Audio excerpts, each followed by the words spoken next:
Welcome to Ministry Matters, Strengthening Lay and Professional Leadership. Sponsored by the UU New England Conference, this workshop was first presented on October 27, 2007 in Worcester, Massachusetts. To get the most out of this video, we suggest you follow the instructions and complete all of the exercises. This DVD will stop automatically when you are presented with a group activity or question. When your group completes the exercise, you can continue the workshop by selecting the next segment from the DVD workshop menu. And now, to kick off the workshop, here's Reverend Teresa Cooley, the District Executive of Massachusetts Bay District. When we first began to conceive of this conference, what we really wanted was a true and honest dialogue about the complex relationship between professional and lay ministry in our congregations. And we could not imagine two better people to talk about this relationship. Rob Eller-Isaacs is the president of the Unitarian Universalist Ministers Association. He grew up in the First Unitarian Church of Chicago, which I had the pleasure of serving a number of years ago. And he grew up as a member of the children's choir, the Chicago Children's Choir, which became internationally famous. And in that choir experience, he experienced beloved community. And he has spent his career trying to replicate that and being grateful for that and building that throughout every congregation he has served. He served the First Unitarian Church of Oakland, and now he serves the Unity Church of St. Paul, Minneapolis. And he is most interested, St. Paul, Minnesota. I knew this.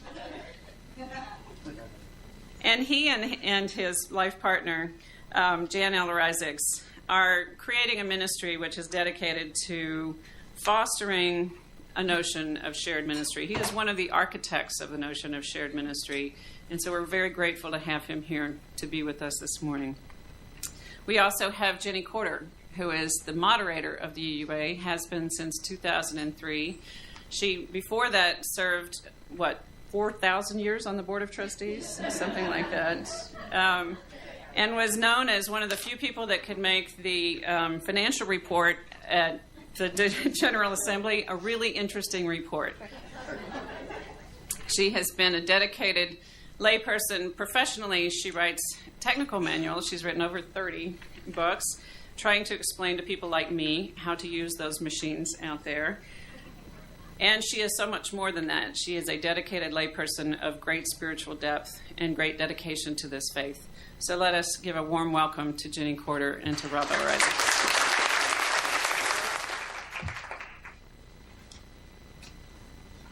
I bring you the greetings of the congregation of Unity Church of St. Paul, who is well aware that their ministry extends to you this morning. I open with a reading from Robert Morgan, an Iowa poet who recognizes the miraculous in the ordinary. It's called Bell Rope. The line through the hole in the dank vestibule ceiling ended in a powerful knot worn slick, swinging in the breeze from those passing. Half an hour before service, Uncle Allen pulled the call to worship, hauling down the rope like the starting cord of a motor. And the tower answered and answered, fading as the clapper lulled aside. I watched him before Sunday school heave on the line as on a well rope.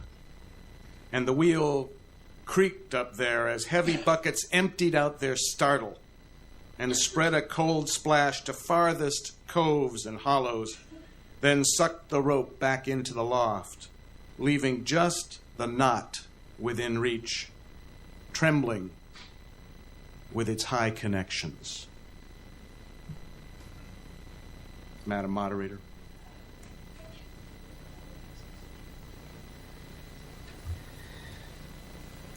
We have three concepts we're going to talk to you about this morning. You could think of them as resting one in another. And the first, the largest concept is the question of values and value.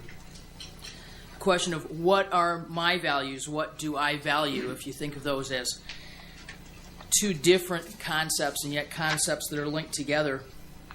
A value describes the beliefs of an individual or a culture.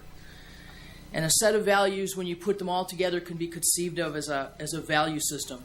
Your personal values may be in your DNA, or they may be in your blue jeans rather than you get this, rather than your orange jeans. That's okay, it's going to be like this today.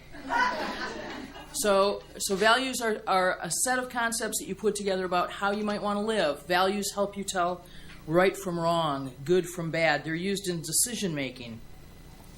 Cultural values then are the norms of a culture, all of the sets of personal values put together. And while your values may differ somewhat from those of the culture that you live in, still there will be a great congruence between most folks' personal values and the cultural values. And then another way to think of values is that you have what are called instrumental values, values that get you to where you're going. Values like compassion, strength, gratitude, courage, gathering in strength, the courage to reach out in sympathy, the kind of values that we sang about just a few moments ago. Those are instrumental values, the values that take you from point A to point B, the values that we use to guide the decisions that we make. But then there's another kind of values that we don't think about as often, but they're called end-state values, where you'd like to go, where those values of instrumentality are taking us at the end of the day. And so end-state values might be things like happiness. I'd like to be happy. All these other values help me have a life that allows me to be happy. Or I'd like a peaceful life. Or I'd like to live in a peaceful world. Where are we going, those end-state values? If we lived our values day by day, when we finally arrived, where would we be? That's another meaning or another type of value that we might think about. Personal values are precisely related to choice. When I was in high school, I was actually part of a team that did something called values clarification. How many of you remember that? Look, we all got clear about our values, and we found that we're Unitarian Universalists. So we know a lot about values, but the place that I'd like to know more about is, how do values tie to our theology, Rob? No problem, Jim.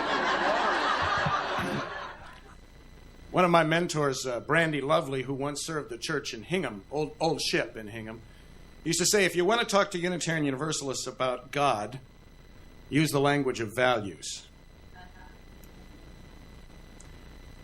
Now, I'm going to risk talking about God for a moment.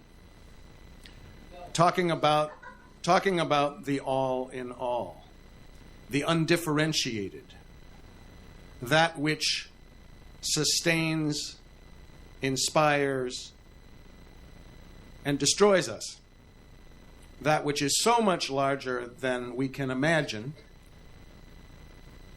and that we tend to shy away from even thinking about it.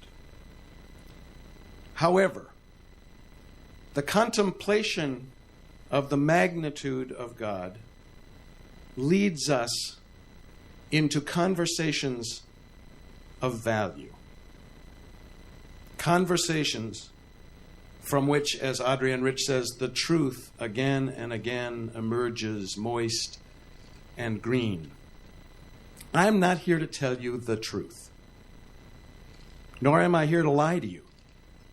I'm here to encourage you to have the nerve to think theologically, and to have the courage to lend to your ministers that they might do likewise. I can't tell you how many times my colleagues have come to me and said, I would do it, but they'd kill me. And then I say, well, it's just you and me here. Who is God for you? And there is silence. Why should I, Whitman says, who am concerned about each, be concerned about God?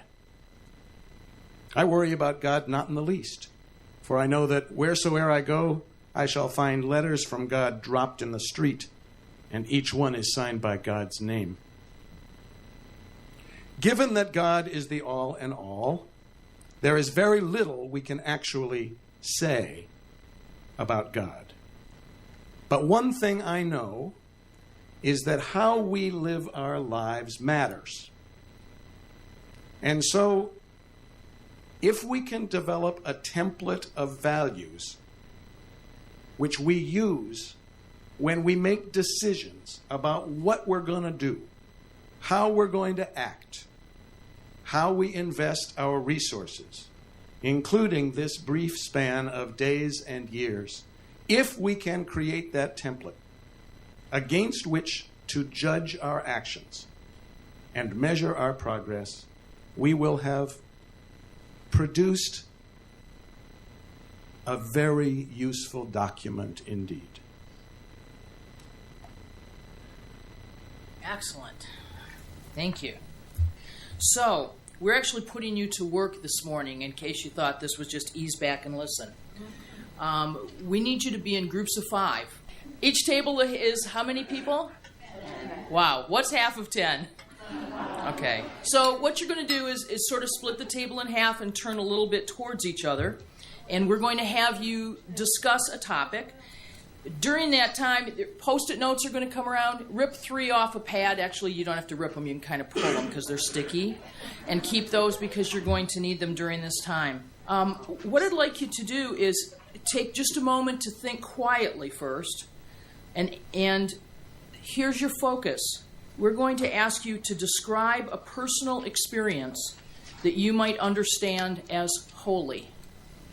Describe a personal experience that would be personal to you, that you might understand as holy. You have 10 minutes to share your stories with the other 4 people in your group. We'll let you know when you have 2 minutes left.